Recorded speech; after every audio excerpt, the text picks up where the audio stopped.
Well, we're very lucky today that we're inviting Stephen Barnes. He's a guru that he's been using video marketing a lot to promote like business and what he's doing and all. And it's a very successful story so far. Yeah? Stephen.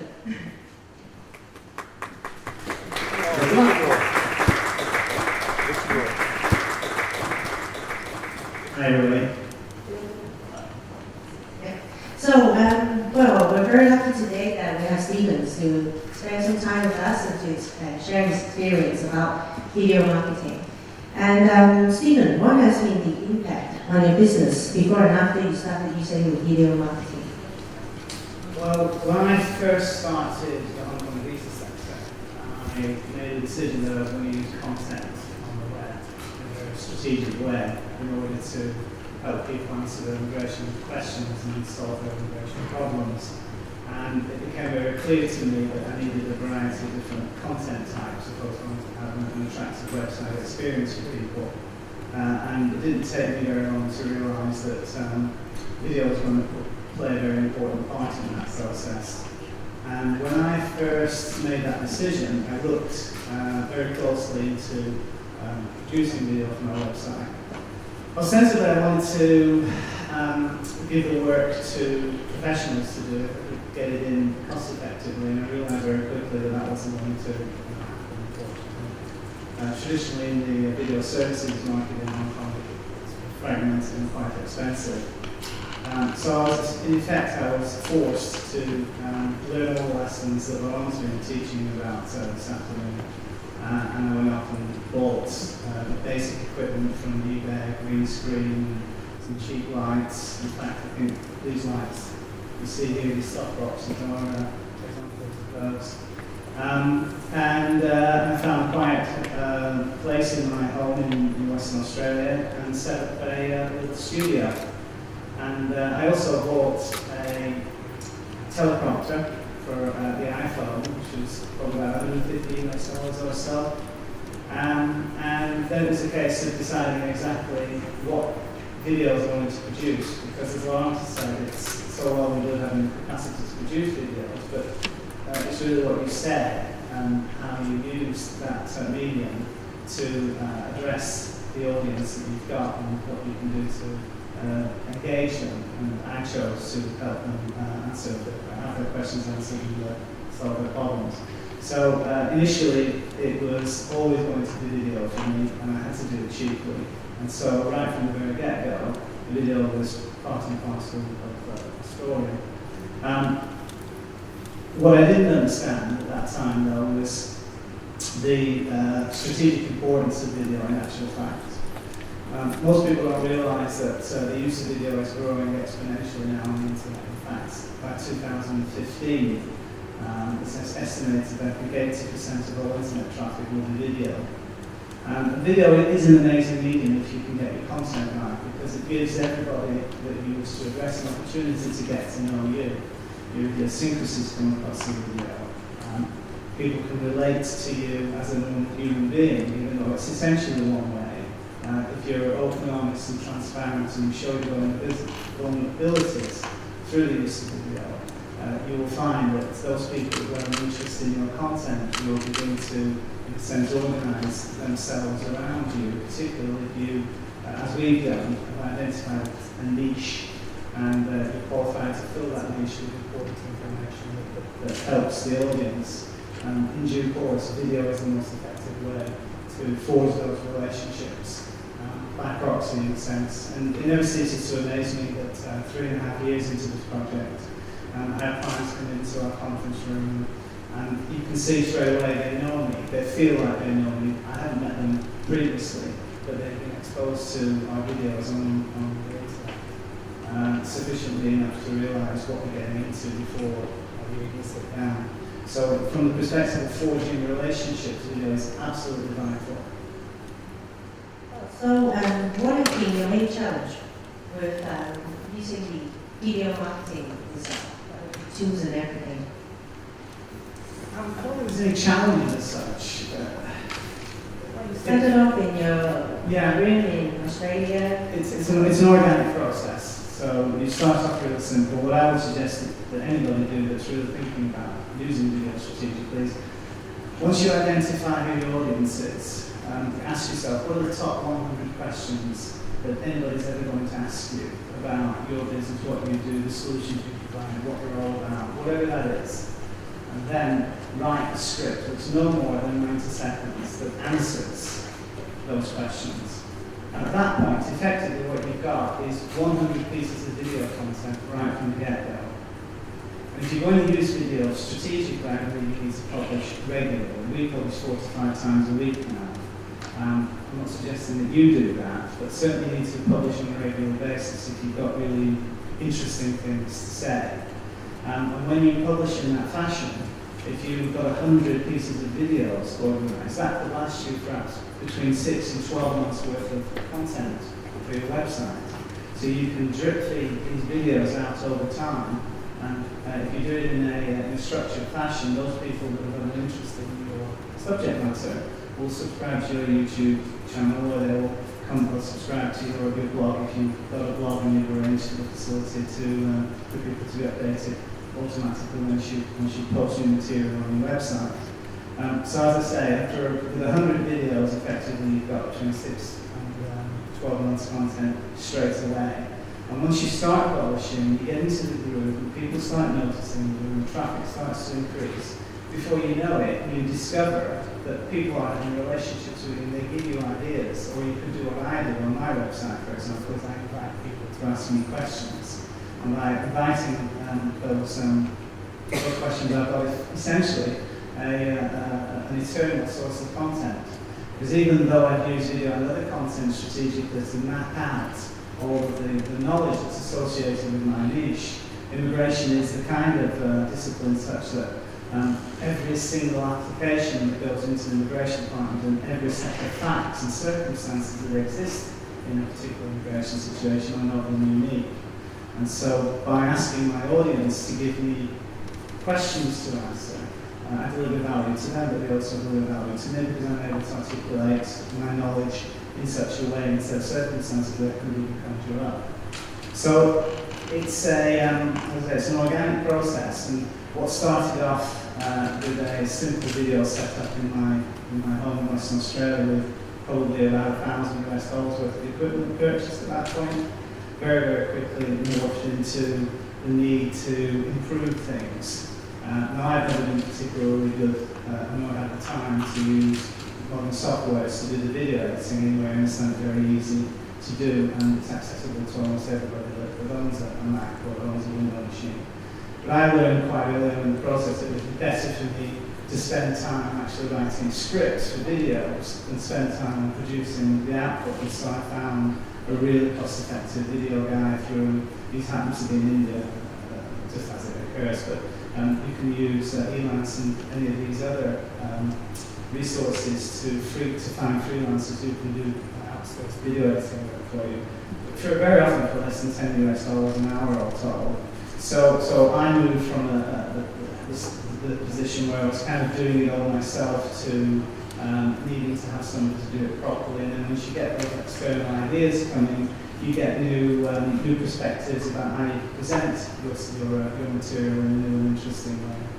So in my case, it happened. We became really so successful through our publishing endeavors that I ended up opening a dedicated video production studio on Lockhart Road with most of my colleagues here sort of work with me on that now. So yeah, it's an organic process, but once you taste the success that video can bring you, it's very easy to go into it family as we are doing now. Well, if you have a chance to choose, would you do the same thing again? Like when you start a studio in South Western Australia and do it? It's the only way to do it, and I'm fortunate. I probably do about 50% of all the investment visas get approved in Hong Kong each year. So I get to see, literally hundreds of business plans every year. And I always slightly chuckle when I'm looking through business plans where the client has got a great idea, has got the energy and the experience, and clearly is going to be successful. But kind of relegating the role of the website to sort of the kind of things that you do, like printing name cards and just getting your company incorporated. Whereas what we decided to do strategically right from the get-go was to use the internet as our medium, and our website was absolutely pivotal. So all our marketing, if you can call it that, was built into the product right from the get-go. And if you can sort of grasp that metaphor, and you can see where video fits in, and you've got the able to do all the kind of stuff that we're not talking about, it's not going to take long for you to really secure an advantage in your particular niche, particularly because it's a land grab right now. Most business owners don't understand what's happening with the internet. People don't realise that the world has changed in a major way. We used to live in an industrial economy. We no longer live in an industrial economy, we're in a connection economy. And if you understand how the modern internet really works, putting yourself front and foursquare on the web, using the kind of techniques that we use, supported by Digital extensively, means that if you do it before anybody else and you do it properly, you'll find that you'll surpass all your competition because they simply understood what's going on and get there first. So last but not least, what is the biggest advice you would give to oracles here? Start now. WordPress, cheap camera equipment, 100 questions, start publishing. Once you start publishing, you get into a groove. Once you get into a groove, you understand the rewards that you can get out of that. And as I say, it's a land grab. Before you know it, you'll achieve dominance in your niche, and it's too late for the competition to come and beat you at that. Thank you, Stephen, for sharing your experience with us. Well, we're moving to the next Q&A section. Is there any questions that you would like to ask? Mike? Yeah, Stephen. What length of time, you talked about the 100 questions, like how long would you do each one? Like Laurent said, you don't want to do 30 seconds, maybe that's too short, but you don't want it too long. 90 seconds. Nobody wants to hear what you've got to say over a minute and a half, but you can't say what you need to say in a minute and a half, should be saying it. Although I'm not going to get to going a little bit longer than that sometimes, but yeah, 90 seconds.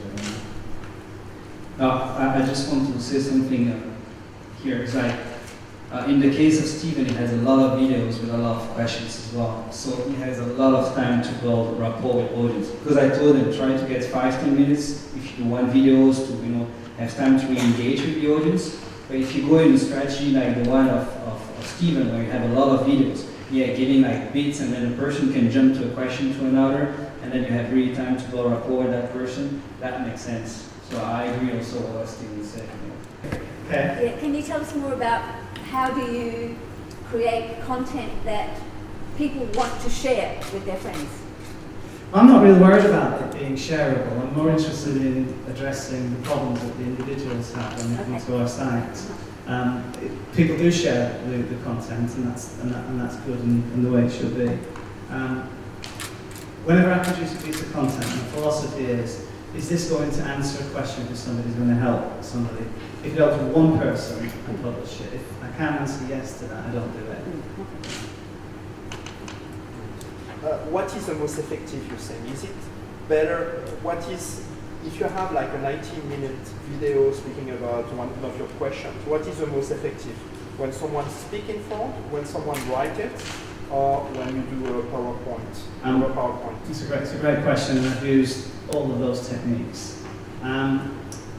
The thing that I do is I do a lot of public speaking. I talk about my niche quite a lot. And so every time I show up for one of these presentations, I record it. And so once I've recorded it, it's a 35-minute talk. I did one at the American Club 2 or 3 weeks ago. It was broke down nicely into 7 discrete segments. So I could, over 7 days, release all of those 7 segments.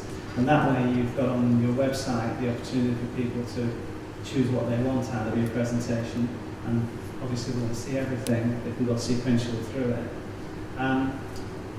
In terms of the whether you use sort of on-screen Camtasia, there's another product, I forget his name, that we used in the past. ScreenFlow.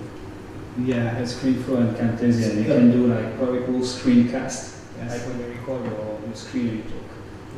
Yeah. So I've used those in one part of our web presence. We have the Hong Kong Visa Handbook, and there were moments in the development of that content that I needed that sort of Camtasia type approach, so I put it in there at that point. So it's really just a question of what I'm trying to accomplish in terms of parlaying the information. My question was more what people, that means like what will be the more clicks, what things will be viewed the most for exactly the same subject. Do you have any? Well, again, I'm not really looking for clicks as such. What I'm Okay. looking for is the ability to parlay information in a Okay. way that Okay. can be consumed, that adds value, Because- delivers value. I was going to ask earlier on, so as a result of this presentation today, how many of you are going to start doing videos straight away? Great stuff. Okay, you will not look back, I can assure you. I'm sure you have. How are you, by the way? Of course I do. Hi. The USD 10, Beg your pardon, sorry. you mentioned something about you want someone to do a video for you Oh, for yes, $10 per hour. Yeah. Is it just him clicking the button, or he also bring all the materials and do the video? No, this will be, the other question is, where can you access professionals to assist with post-production work after you've shot the footage, so you can turn your raw footage into a video that serves the purpose that you want to put it to. I mean, I explained that I originally found my guy, Chirag, who's been with me for 2.5 years now, originally found him through Elance, and I think it's Freelancer, and there's Guru.com. Guru.com. The two biggest ones is Elance. The three big ones is Yeah. Elance, Guru.com, and Freelancer. Freelancer.com. And there are guys all over the world that have got these skills. You capture the footage, you send it to them, you give them an idea of what you want to do with it, and then they'll come up with all kinds of really wonderful ideas for the final output. Yeah. It's all done by software and templates, by the way. People don't realise it. You look at all the videos that you see professionally produced, the vast majority of them are just done by software and with the plugins that cost maybe $10, $15 each time to access those kind of effects. So it's not long and complicated stuff. There's some video when they even use some kind of characters, Yeah. or they can talk. Yeah. This also is very easy to do by Yeah. using Guru.com, for No, example. you have a website as well for that. I don't remember the name, but you can get it done. I can send you the email later. Yeah. It's cheap, super cheap. It's actually a monthly subscription on the website. I'm pretty sure if you go to Guru. Actually, you can also go to Fiverrs. If you go to Fiverrs, you have the guys. You talk about the hands writing. Yes. You pay $5, and the guy is writing your script for $5 US. But now it won't be like a 5 minutes long video. Okay, it's like you have to go through his template, but he can do it for you. And then the other one you said, the demo video, again, you can go on Fiverr, so you'll find people there as well. Most likely you'll have to pay more than $5 for that, but it's not expensive at all. Yeah, the message is that video is cheap. It's actually really cheap. Hi, Roland. You were saying that you are not using YouTube channel as much, so what's your preferred platform to show your videos? Your own website, LinkedIn? Well, for me, it's like I built all my videos as courses. That's how I started, actually. And so I'm using mainly Udemy. And I have Udemy, I'm using Skillfeed, I have tried Open Sesame, didn't work at all. But my whole purpose was to make money out of it. So that's the funny thing, is I didn't want to make marketing, I wanted to make money, okay? And eventually I realized that by trying to make money, it actually gave me a lot of credibility as well, and it helps me for self-branding. And then I started playing with smaller videos and so on. And that's how I started selling with my videos, basically. But I have really few videos online, and I'm using YouTube, but I'm not using it as a channel. For me, the understanding of a channel, and that's what I want to start. I can talk a little bit about that if it interests you. But for me, it needs to have a real purpose. People need to understand. For example, I'm following a lot of channels. I like tech. I'm following a lot of kids in the US that they're amazing. I mean, they kick our butt big time in video production, and they are like 15 years old. And I'm disgusted by those guys, but they are really, really good. And then they show you a lot of new techs and things, and they talk about it. And you know, when you're on this channel, it's about text. And all of them have this specialty. There's a guy who really likes video production. There's another guy who's more into cell phones. There's another guy. And I really use them as inspiration. They are really smart guys. And they have these topics, this theme for their channels. And I think if I build a channel, I want the same thing. I want the same feeling that when people get there, they know what they will get. They know that, yeah, Laurent is speaking about entrepreneurship, but he has this special way of doing it. You know what I mean? And that's why I'm saying I don't want to have a YouTube channel. Yeah, I don't know, my videos has been seen 100 to 150 times, each of them, since March this year. So I started this year. But I mean, I'm not proud of it really. So that's why I'm not saying like, oh, I'm super good with YouTube. But I started a little bit. But I think YouTube is the right way to go. I use Vimeo as well, but Vimeo is more difficult to share. It's more difficult to build a community than YouTube, I think. And also YouTube now is linked with Google+. So that basically means you can have a really active community. You can maybe even build some chat forums and so on. So it's, and as Steven said, you know, I think if you build your YouTube channel, you will get a lot of input from the users, the subscribers that will ask questions. Because really, if I start my YouTube channel, I have the first 10 questions, but then after they really have to ask me something because I don't know what to talk about, you know. And I don't want to give courses on YouTube because I make money out of the courses as well. So I don't want to. I want to find the right balance between what I give away free and paid content, you know, and how I transition people from my free to my paid content, and that's the important thing for me as well. I don't sell anything on my websites. We give everything away for free. We sell services at the back end, recognizing that in the immigration services, what you're really selling is peace of mind. You're not selling a service or a visa or a passport. And because of that, I have no conflict in terms of paid content versus free content. What we do is we put all our videos into the WordPress site. We upload them to YouTube first because YouTube is the world's second biggest search engine after Google, and connection between Google Plus, search engine results pages in Google and also YouTube. We're all interlinked, and so putting it on Vimeo or somewhere else, which you should do, because you should distribute content as widely as you possibly can, but not putting it on YouTube. I think is a mistake. Put everything on YouTube. But don't try and drive traffic to YouTube. What you want to do is you want to try and drive traffic to your websites. And your websites, they will view videos that are embedded into your website. So you do that for YouTube? I mean, that's how the channel eyeballs to your website is via your posting to YouTube? No, what we do is we publish onto the blog, the Hong Kong Visa blog. It then gets automatically syndicated into the other two websites that we've got, Hong Kong Visa Centre site and the Hong Kong Visa Handbook site.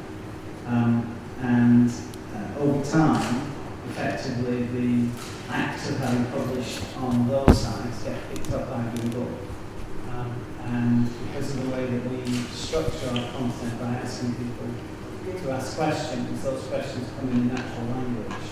So because we've got a natural language piece of content on the internet, when somebody eventually goes to Google and types in what's the minimum salary for a Hong Kong employment visa, we've probably answered that question in a variety of different ways, 50 times previously. And so the variations on that theme have already been indexed by Google. So when somebody types in that question exactly, then 9 times out of 10, that's what 99 times out of 10, we deliver content against that search string. So we use our websites as the primary means of driving traffic, and that YouTube is the host of the videos, but plays a really important part in terms of the back end and the SEO and all that kind of stuff that goes on. In order to do that as well, I think it's really important that you get a WordPress website, because it's just so easy to change. So what you do, you take the video from YouTube, you embed it in your website on WordPress, and then you, as he said, you don't send people to your YouTube channel. As Steven said, you actually send them to your web page, your post on your WordPress website. And what I personally do is that I use services like Hootsuite to actually blast my videos on 50 different routes each time I publish something, so that I drive traffic to that page and then they can find me on YouTube. And that would be the the next strategy as well for YouTube as well. But I think it's really critical to have a website that you have access to. And I think WordPress is the best because it's just so easy. Just a note on YouTube and this sort of psychology that people have, that if you've had millions of people watch your videos, then your videos must be really, really good. But actually that's not what's really going on. If you look at our YouTube channel, you'll see we've got about 40,000 views altogether across our 500, 600 videos. That doesn't seem to be a lot, but if you think about it, that's 40,000 people that have actually been exposed to our brand and watched the video.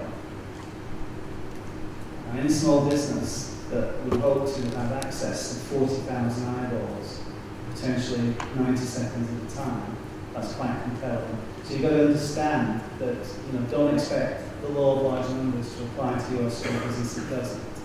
It's effectively the videos that you use give you an opportunity to showcase what you're really all about. And if what you do is parlay your knowledge and your experience and your credibility and your vulnerability and your life story and everything else that's about you, you're creating an opportunity for people to get to know about you. And we always say business is about relationships, and ultimately that's what videos are all about. It gives you an opportunity to create relationships in an incredibly scalable way.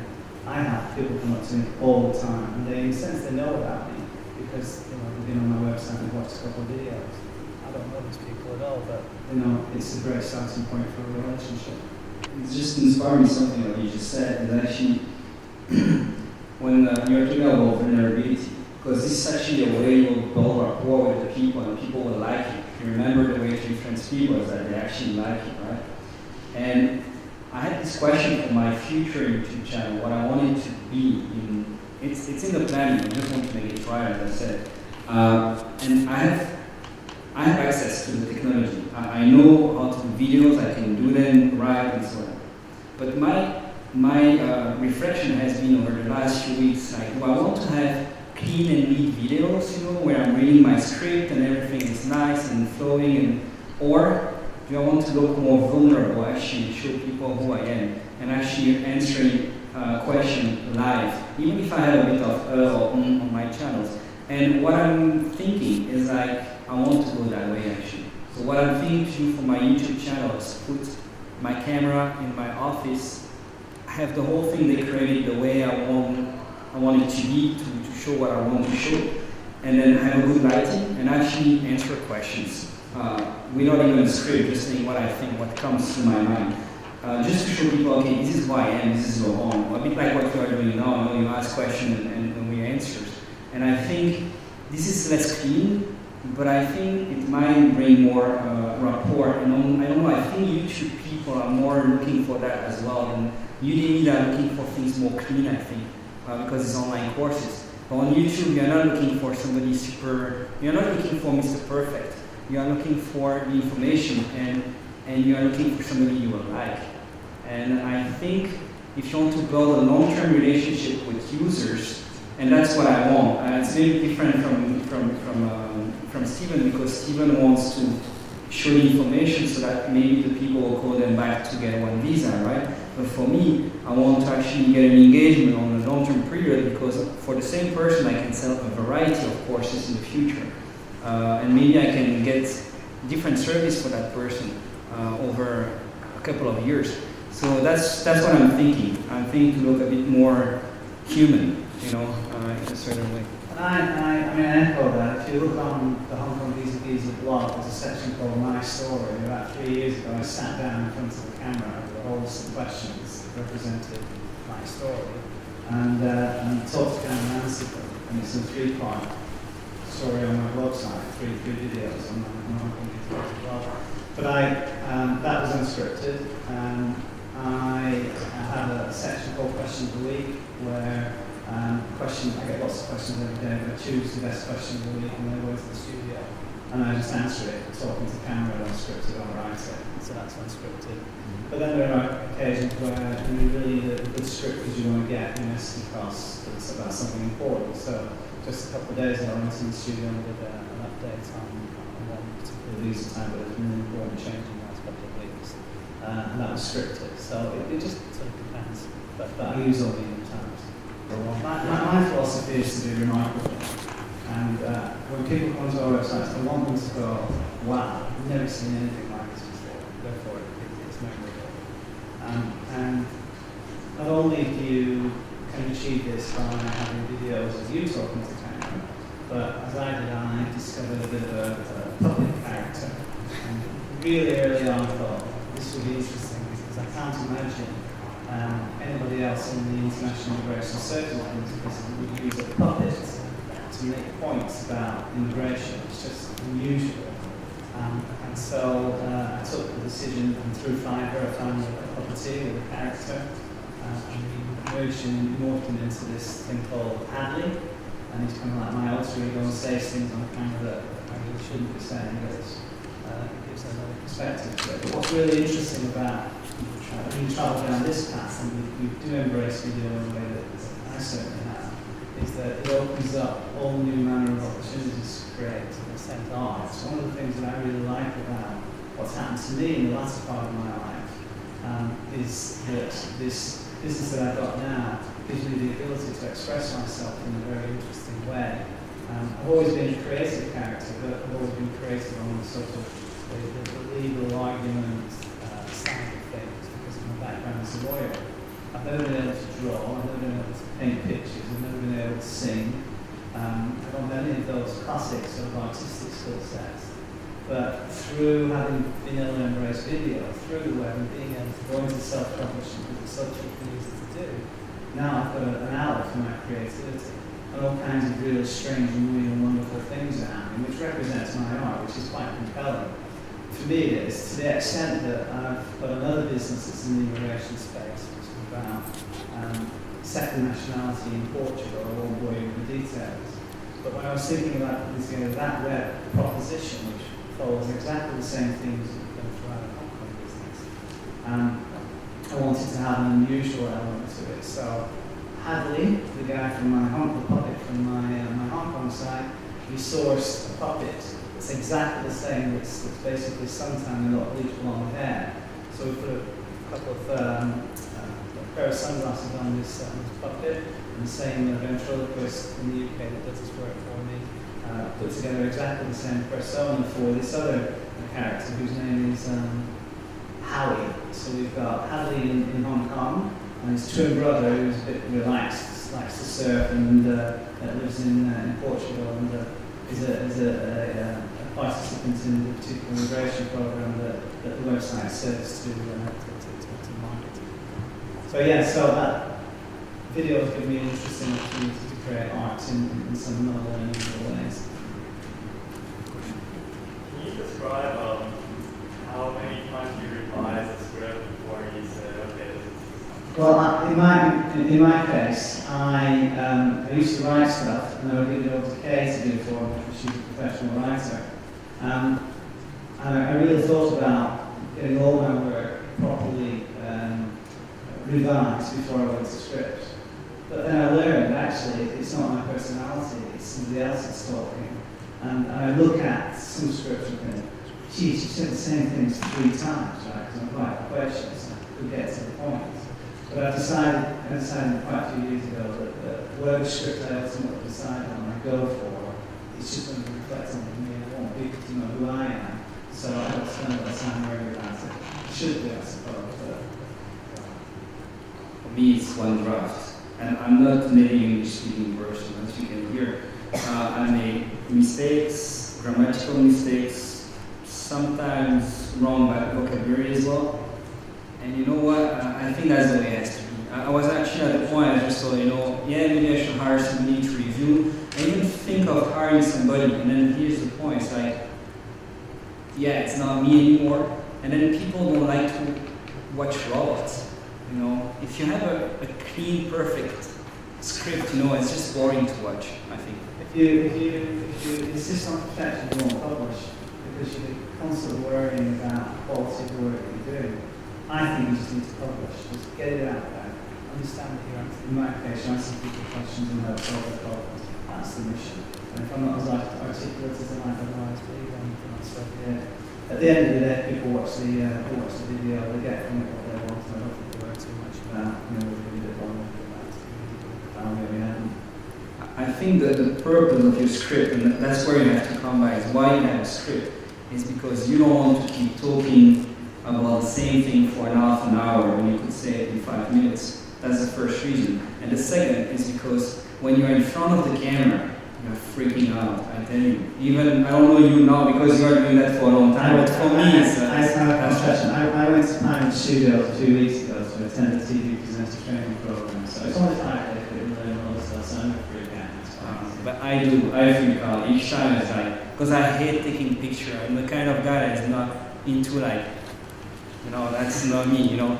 So for me, the first time I stand in front of the camera, it's just so, I start stressing, you know, and then it's not my native English, it's not my native language, and then I always have a small bubble, you know, in the middle, it's like, gosh, and then it's really difficult sometimes. So the reason you have the script is to make it more smooth, but you want to keep the conversational style that you had naturally, actually. So the more you revise it and the more it becomes written. The least you revise it and the more it looks like you are talking. And at the end of the day, you will not read, you are reading, but you want to look like you are talking naturally. So I think, the script won't revise it too much. I'm sorry because I'm not tech savvy. So You're not What, sorry? I'm not tech savvy, so I don't know about the internet stuff. I'm not into it. So if let's say I have a YouTube video on YouTube, how do I find it myself? Do I type the title of the video, then it will appear? Unfortunately, no. Unfortunately, unless you have a really weird title, like for example, question, immigration question, that is so weird that, or you have a really niche market like Steven, and your question is just so special that you will pop up really easily, then yeah, it will pop up. But if like me, you are publishing on Business Plan, for example, you are almost invisible at the beginning, and you have to optimize your video. There are ways to do it. I think it's not the right place to start talking about it because there's really a lot of ways to optimize. But you have to optimize, and then after it's a bit like Google, when people will start to be there, interact with you, ask questions, put likes, share and so on, and you go up. But it doesn't go that way. One note on optimization for YouTube. My strategy for optimization has just been to produce videos. If you go to YouTube and type in Hong Kong immigration, the first 8 or 9 pages of YouTube will be us. Where the other ones are doing that. So I never really worried about making sure that the words in the captions box captured the essence of what the video was.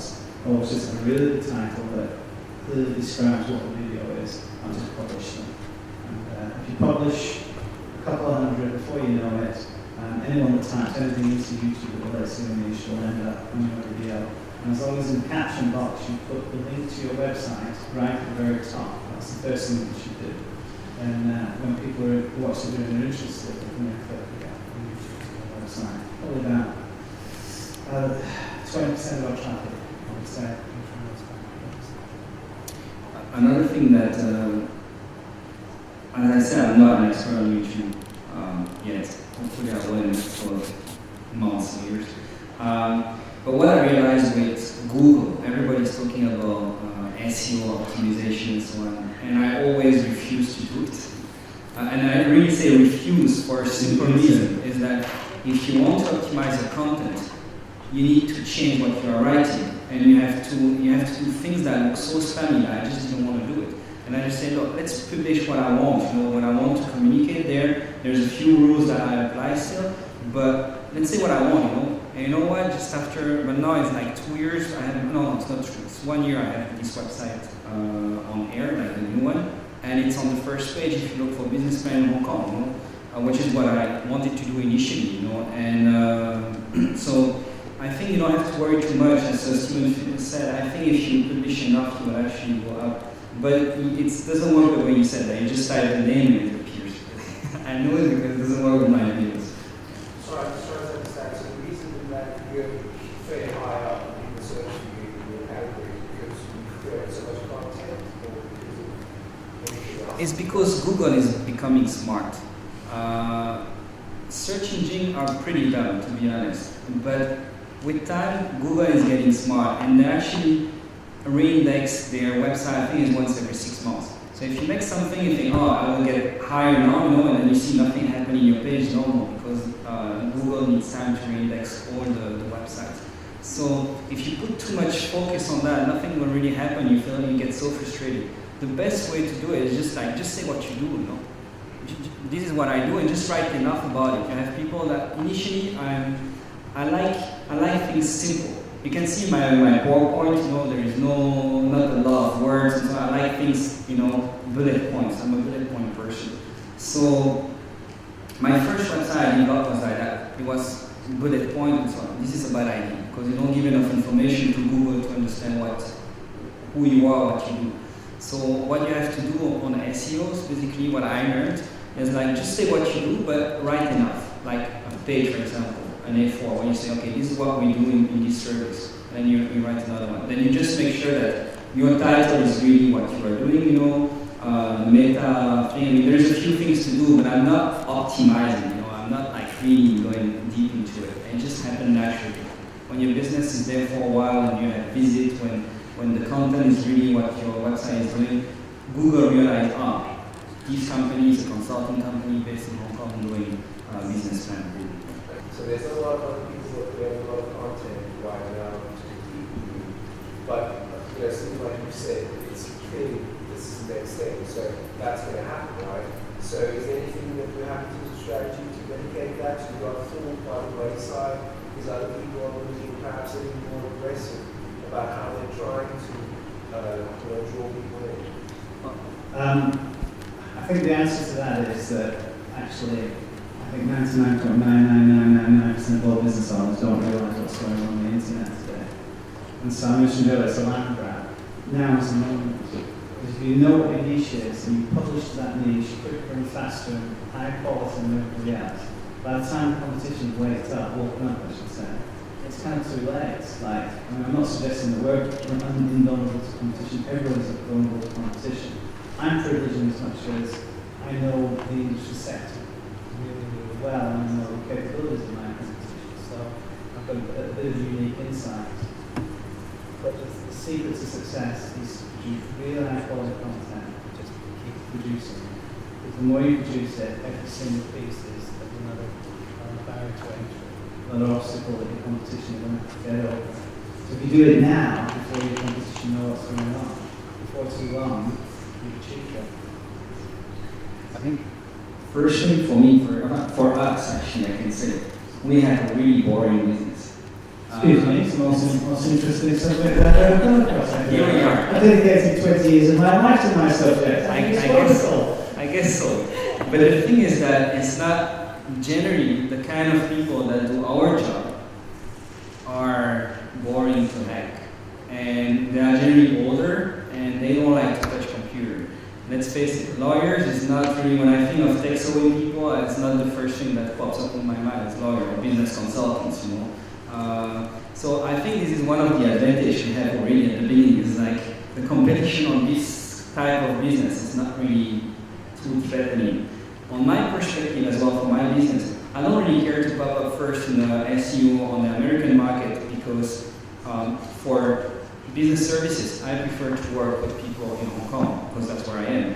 Now, for my global strategy, because I had my course with 140 different countries, so I kind of global now, and you're right, I have to think about it. And I think I will use YouTube to get there. It will not really be the website itself, but I think YouTube will give me that reach.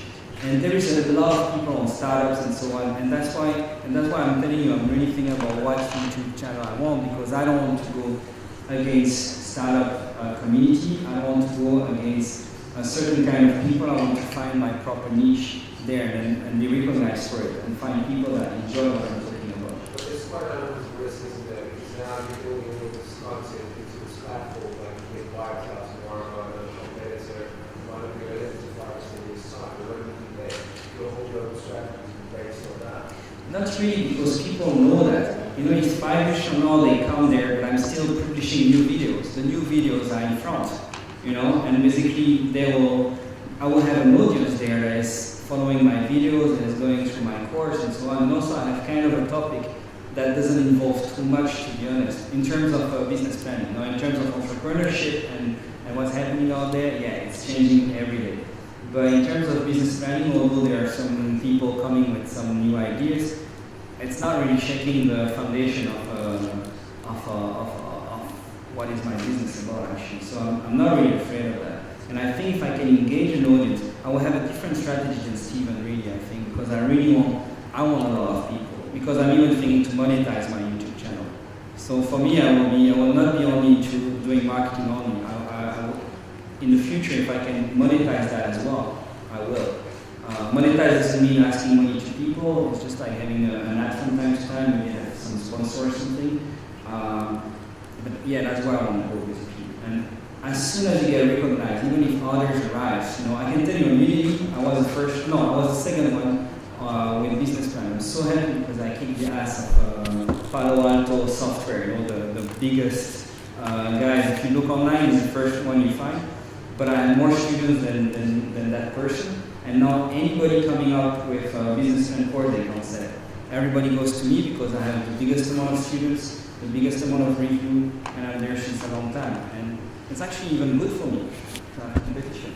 That doesn't threaten me. I mean, I think our competition's great. I really do. The thing for me is that I knew the content would grow, without a doubt, because I was successful between 1996 and 2000. I got the first version of the Hong Kong News and on the internet. What I didn't understand in 2011, after we wrote the Hong Kong News Handbook, was the amplification factor of social media. I didn't understand then, but certainly do now, know very well, that people who are looking for your content will hang out in various places. They'll hang out on Google search engine, they'll hang out on Facebook if they like to look there, or if they're Twitter actively hashtagging and searching against, or Google Plus, LinkedIn, whatever. What we do is we publish once to the blog and then gets syndicated across to all the other websites. It automatically then gets populated into the social media sites that we've got. So when you understand the depth of reach that we achieve now with our content, and understanding the ultimate importance of what's really going on in the internet, which is this big machine that we're all plugged into. It's the summation of all human knowledge and endeavour, and it's just a matter of time before this machine is recognised to deliver things in a way that I'm seeing start to deliver for us. But essentially, if you are able to conquer that niche with your content in that machine, then the competition that's going to come along after you, they've got to do at least what you're doing, or better than what you're doing. If you've got 2 or 3 years ahead of them, and you've mastered all the things that Lawrence was talking about today, by the time your competition wake up and realise what you've achieved, in a sense, it's too late. Now that doesn't mean it's a life business, but it does mean it gives you a foundation to creatively disrupt the rest of the market. So you've creatively disrupted one segment of the market, and we're going through the process now of creatively disrupting the second segment of the market for what we do. But we're conscious, it's in our, I hate to say this, it's in our DNA, that we will always creatively disrupt, including ourselves. So if we've gotten to a point where we think that we've kind of nailed the market as we see it today, then we'll look to see, right, what might this market look like 2 or 3 years from now? And in a sense, it can be self-fulfilling prophecy, because if you create a position in the market such that you're identifying that you define what the market is, in a sense, because of the quality and the extent of the content, then you can take that market into the directions that you wish by creating and disrupting in advance. And that way, the competition can be disrupted. That's certainly our strategy. Well, thank you everyone for coming, and I hope you have a good time. And if you have any more questions, feel free to stay behind, and we're here to answer more questions. Thank you.